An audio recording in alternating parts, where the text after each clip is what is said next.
So guys আজকে আমরা কপিলের মেয়েকে পটানোর চেষ্টা করব। তাই আমরা নেমে যাইতাছি পিকের মধ্যে সান্দা খুঁজতে। সো গাইস আজকে দেখবো এখানে কয়টা সান্দা পাই আর কপিলের মেয়েকে কি পটাইতে পারি কিনা। তাই আমরা পাখির মতো উড়াল দিয়ে নিচে নেমে গেলাম আর সামনের দিকে গাইছে একটা সান্দা। সো গাইস দেখি আজকে আমরা কয়টা সান্দা ধরতে পারি। এই সান্দাটা আমার হাত থেকে ছুটে যাওয়ার অনেক চেষ্টা করতেছে। অলরেডি কিন্তু গাইছে একটা সান্দা ধরে লাইছি আর একটা সান্দা কইতে থেকে আয় বলছে। সো গাইস এটারও কিন্তু ধরে লাইছি আমরা, এই সান্দাকেও ধরে লাইছি। আমাদের কিন্তু অলরেডি দুইটা সান্দা হয়ে গেছে। সো গাইস আজকে দেখি আরও কি সান্দা পাই কিনা পিকের মধ্যে। আর আমার হাতে কিন্তু আছে লাঠি, এই লাঠি দিয়ে বাড়িতে মানে সান্দা ধরলাম। ওই যে আরেকটা সান্দা গাইছে সামনে, এটারও ধরে লাইছি। অলরেডি কিন্তু আমরা তিনটা সান্দা ধরে লাইছি আর পিকের মধ্যে মনে হইতেছে আরও সান্দা আছে। গাইস আমার মনে হচ্ছে আরেকটা সান্দা আমাদের হাত থেকে ছুটে দেওয়ার অনেক চেষ্টা করতেছে। এটাকে আমরা ধরবো এখন। এটাকে ধরার আগে গাইস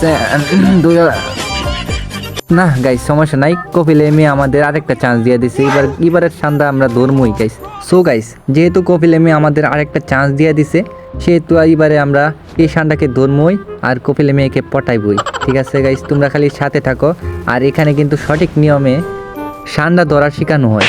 তোমরা যদি এই ভিডিওটা পুরোটা দেখো তাহলে আমার মতো সান্ডা ধরতে পারবা আর গাইস আমার মতো কপিলে মেয়েকে পটাইতে পারবা। হ্যাঁ, আর আমরা কিন্তু এখানে আরও দুইটা লাঠি নিয়ে লইছি। আজকে যে সামনে আমার সামনে পড়বো তাকে আজকে বাড়ি দিয়ে মাথা ফাটাই দিব। সো গাইস একটু আগে যে সান্ডা আমার হাত থেকে ছুটে যাচ্ছিল ওইটাকে আজকে আমরা ধরবই। এটা আমাকে অনেক ঝামেলা